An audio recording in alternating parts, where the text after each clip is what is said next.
اعوذ باللہ من الشیطان الرجیم، بسم اللہ الرحمن الرحیم۔ السلام علیکم۔ آج ہے جی 4 دسمبر 2022 اور دن ہے اتوار۔ آپ دیکھ رہے ہیں ادریس الرحمان ویلاگ اور میں ہوں ادریس الرحمان۔ پچھلے چند دنوں میں پاکستانی پولیٹکس میں بہت زیادہ پاکستانی پولیٹکس کا کیا کہیں کہ کوئی دن نہیں جاتا، بلکہ ہم تو حیران ہیں کوئی دن آ جائے کہ جب کوئی خبر نہ ہو بات کرنے کی۔ جو تجزیہ کار ہیں، ویلاگرز ہیں، یوٹیوبرز ہیں، ان کو پاکستانی سیاست کے اوپر بات کرنے کے لیے کوئی ایسا نہیں ہے کہ وہ مواد نہیں ملتا۔ تو آج بھی باتیں بہت ساری ہیں، لیکن میرے ویلاگ کا کہیں کہ ٹائم ہے، یا میں جو بات کہہ سکتا ہوں آپ سے، تو وہ میں ساری باتوں پہ تو نہیں جا سکتا۔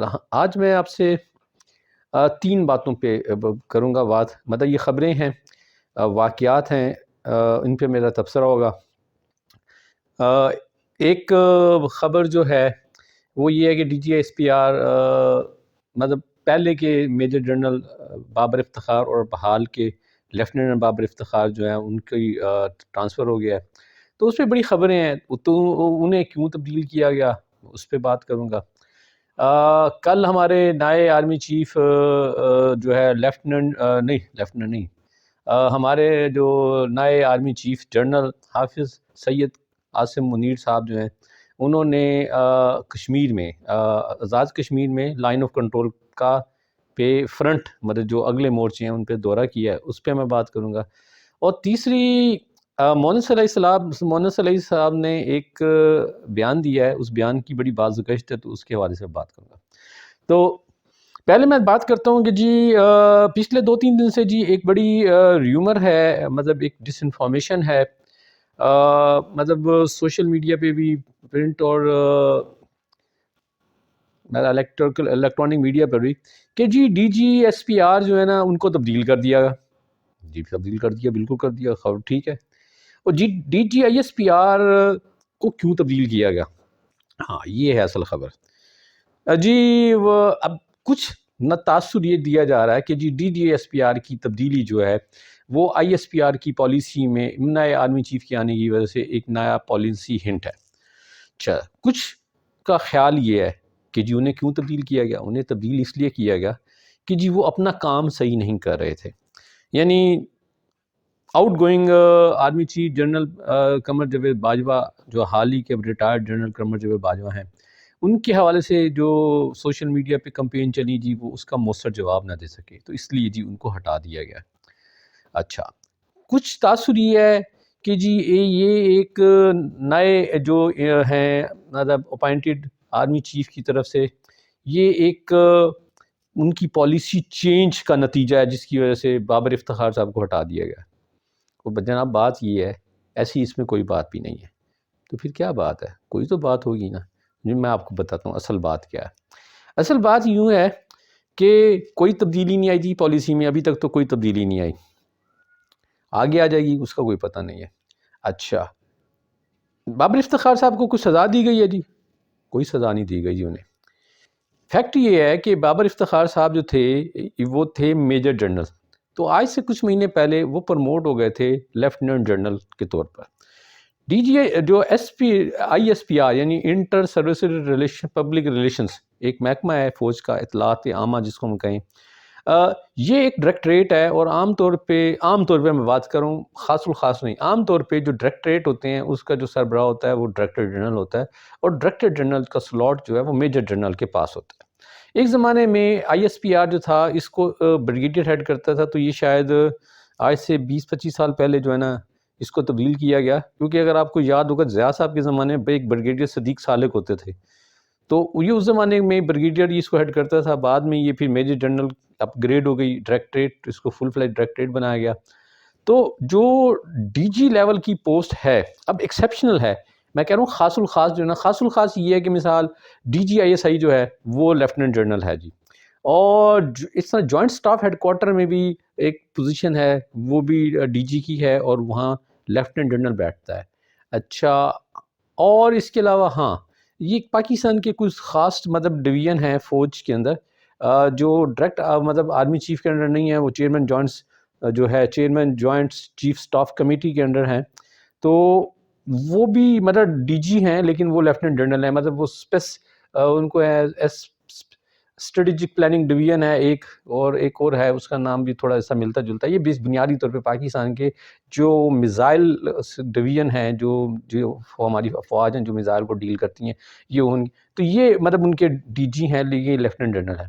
تو بابر افتخار صاحب کیونکہ اب لیفٹیننٹ جنرل بن گئے تھے، تو اب انہیں ظاہر ہے D G S P R کی حیثیت سے نہیں رکھا جا سکتا تھا۔ اب سوال یہ آئے گا جی وہ تو بن گئے تھے تو اتنے دن کیوں نہیں کیا؟ ہاں یہ بھی بات سن لیں۔ وہ یہ کہ ظاہر ہے جی پروموشن آرمی میں ظاہر ہے ہر پوزیشن کا ہر سلاٹ کا اپنا ایک دورانیہ ہے۔ جو مطلب لیفٹیننٹ جنرل کا سلاٹ ہے یہ 4 سال کا ہے، تو ظاہر ہے اب لیفٹیننٹ جنرل اب جو ہے یعنی عاصم باجوہ صاحب، عاصم منیر صاحب سے جو پہلے جو ہے تقریباً 19 جرنیل جو ہے نا، جنرل باجوہ کی پہلی تعیناتی آرمی چیف سے لے کے اور عاصم منیر صاحب کی تعیناتی، یعنی اس کے درمیان میں 6 سال کا جو عرصہ ہے، اس میں 18 لیفٹیننٹ جنرل آرمی سے ریٹائر ہو گئے ہیں۔ تو اسے آپ اندازہ کر لیں کہ یہ ایک تسلسل ہے۔ تو اس تسلسل کو مینٹین کرنے کے لیے آرمی کے اپنے پاس جو ہے پروموشنیں پہلے ہوتی ہیں اور ریٹائرمنٹ بعد میں ہوتی ہیں۔ تو جیسی اب جگہ بنی، کیونکہ ظاہر آپ دیکھیں جی 2 لیفٹیننٹ جنرل کی جگہ تو خالی ہو گئی تھی، ایک عاصم منیر صاحب پروموٹ ہو گئے، ایک لیفٹیننٹ جنرل ساحر شمشاد تھے وہ پروموٹ ہو گئے، جنرل فیض حمید نے بھی جوائن کیا، جنرل اظہر کا بھی تھا، تو اب یہ پوزیشنیں خالی ہوئی ہیں، تو ظاہر ہے پھر یہ ہو گئی۔ تو اب ایسی بھی دیکھیں بات یہ ہے کہ ایک نیا آرمی چیف آتا ہے تو اس کو مطلب رائٹ حاصل ہے نا، وہ اپنی ٹیم بنا سکتا ہے، تو انہوں نے اپنی ٹیم بنائی۔ اب آ جاتے ہیں جناب، یہ بات تک تسلی ہو گئی نا آپ کی کہ جی کوئی تبدیلی نہیں ہوئی، نہ سزا دی گئی ہے، یہ ایک ان کی طرح ایلیویشن ہو گئی تھی، اور وہ پوزیشن جو ہے وہ ایک لیفٹیننٹ جنرل کے لیے نہیں تھی، میجر جنرل کی تھی، اس لیے لیفٹیننٹ جنرل کے طور پہ اب وہ اگلی جو ان کو مل گئی ہے وہ کور کمانڈر کی مل گئی ہے، کور کمانڈر کراچی۔ یہ بھی بڑی اہم پوسٹ ہے، یہ پورا سندھ پورا صوبہ ہے ان کے پاس۔ رحیم یار خان تک کا جو آرمی کی جو ڈویژنز ہیں نا، یہ ساری کراچی کور کے انڈر آتی ہیں۔ اچھا اب آ جاتے ہیں جی دوسری بات۔ ہاں کل ہمارے جو سپہ سالار ہیں جنرل حافظ سید عاصم منیر، وہ گئے لائن آف کنٹرول پہ اور انہوں نے دیے پھر بیان، انہوں نے پھر انڈیا کو بتایا کہ دیکھو میں آ گیا ہوں، ٹھیک ہے، کسی بھول میں نہ رہنا۔ اب اگر تم نے کوئی حرکت کی، کیونکہ پچھلے دن ہوا یوں تھا جب ہماری پوری قوم تقسیم تھی، سیاستدان تو کہتے ہیں نا دست و گریباں تھے، چاہے حکومت تھی یا پوزیشن تھی، اور عوام بھی سوشل میڈیا پہ لگی ہوئی تھی فائٹ میں آرمی چیف کی تعیناتی کے بارے میں۔ تو ان دنوں انڈیا کے آرمی چیف نے ایک بیان دیا تھا کہ جی ہمیں مودی سرکار کے حکم کا انتظار ہے، ہم تو تیار ہیں، جیسے حکم دیں گے ہم گلگت بلتستان لینڈ کریں گے اور اس پہ قبضہ کر لیں گے۔ تو جنرل عاصم منیر نے مطلب پہلی فرصت تو میں نہیں کہتا، مطلب 2-3 دن کے بعد وہ گئے اور انہوں نے جواب دیا۔ جنرل عاصم منیر کا نا جواب دینا بنتا بھی تھا، ایک تو وہ پاکستان کے سپہ سالار ہیں، پہلی بات۔ دوسری بات یہ ہے کہ کشمیر کے حوالے سے ان کی جو ہے کافی انوالومنٹ رہی ہے۔ وہ جب میجر جنرل تھے تو وہ مطلب ڈی جی تھے، فورس کمانڈر تھے جی گلگت بلتستان میں۔ اچھا پھر جب وہ کرنل تھے تو تب بھی ان کی جو تعیناتی تھی وہ پنڈی کور میں رہی، تو پھر D G I S I بھی بنے، تو وہ بھی ظاہر ہے۔ تو ان کا بیسیکلی انڈیا سے ریلیٹڈ معاملات کے اوپر ان کی نگاہ بھی ہے اور ان کا ایکسپیرینس بھی ہے۔ تو انہوں نے جا کے انڈیا کو بتایا، خاص طور پہ گلگت بلتستان میں جو انہوں نے فورس کمانڈر کی حیثیت سے کام کیا ہوا ہے، انہیں اپنی اسٹرینتھ کا پتہ ہے کہ ہماری کیا اسٹرینتھ ہے۔ تو انہوں نے جا کے انڈیا کو جواب دیا کہ میں آ گیا ہوں، حملہ نہیں کرنا، اگر کیا تو پھر ہم روکیں گے نہیں، ہم آپ کے اندر آ کے آپ کو جواب دیں گے۔ ویل ڈن، یہی جواب کی یہی ضرورت تھی۔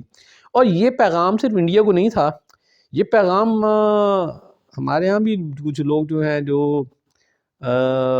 جو سمجھتے ہیں کہ جی یار انڈیا ہے بڑا ملک ہے، یا بنا کے رکھنی چاہیے جی، اور بنا کے نہیں رکھنی چاہیے، اس کی ماننی چاہیے، تو یہ ان کے لیے بھی جواب تھا۔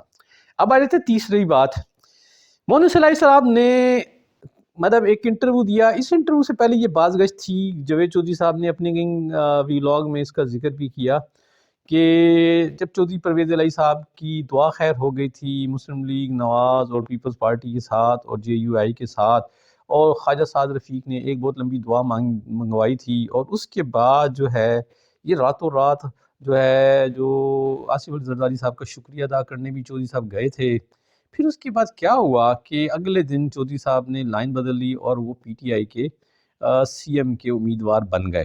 تو کہتے ہیں کہ جی ایک کافی عرصے کے بعد جو ہے مونس علائی کی ایک ملاقات ہوئی خواجہ سعد رفیق اور ایاز صادق کے ساتھ، تو انہوں نے مونس علائی صاحب نے کنڈی چڑھا کے کہا تھا کہ جی ہم نے جو فیصلہ کیا اس میں جنرل قمر جاوید باجوہ کی حکم پہ فیصلہ کیا۔ تو اب پچھلے دنوں ماہر بخاری کو مونس علائی صاحب نے انٹرویو میں اس بات کو خود ہی بتا دیا، اور انہوں نے ایک طرف پی ٹی آئی کو یہ الزام بھی دیا کہ جی وہ جنرل قمر جاوید باجوہ کے بارے میں وہ احسان فراموشی کے ہیں۔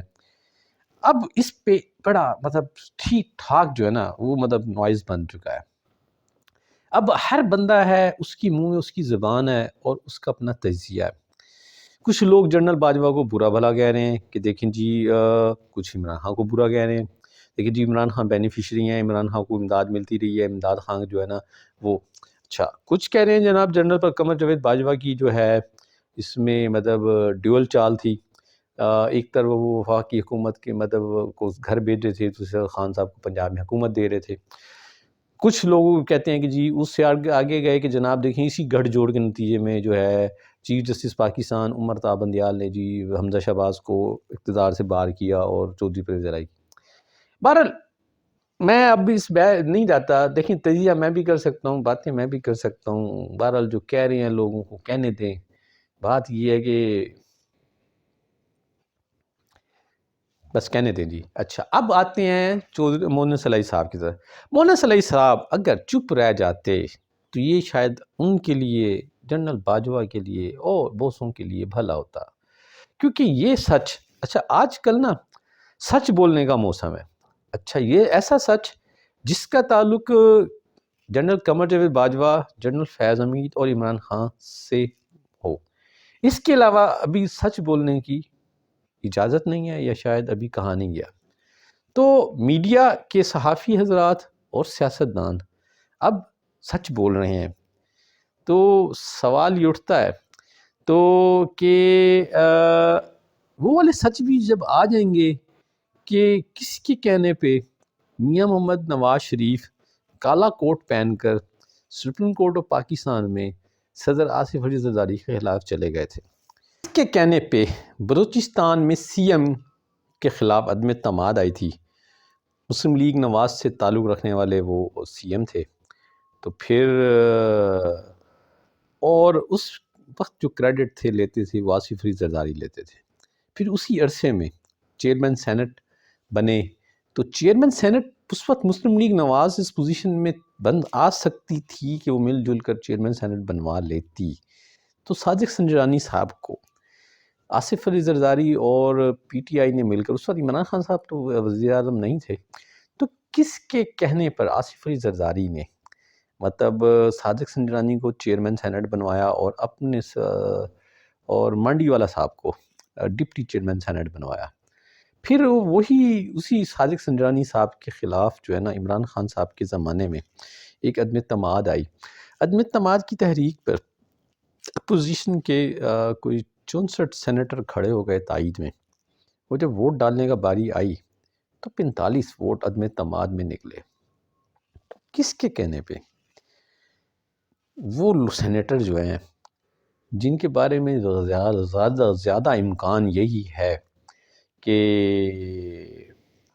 وہ پیپلز پارٹی سے ان سے تعلق تھا، تو بیچارے اللہ تعالیٰ انہیں غریق رحمت کرے، اپنے دزنجو صاحب جو ہیں وہ کہتے تھے کہ جی مجھے فیض نے ہرایا ہے، تو وہ سچ بولنے کا بھی شاید موسم نہیں آیا، ابھی اتنا ہی موسم ہے، تو اتنا ہی سچ آپ سنیں، اسی کو انجوائے کریں۔ تو بہرحال اس وقت کی جو بز ورڈ یہ ہے کہ سب سے زیادہ برا سیاستدان وہ عمران خان ہے، اور سب سے برا جنرل قمر جاوید باجوہ ہے۔ تو بس اسی پہ اکتفا کریں، یہ آج کا ویلاگ ہے۔ خوش رہیں، آباد رہیں، السلام علیکم۔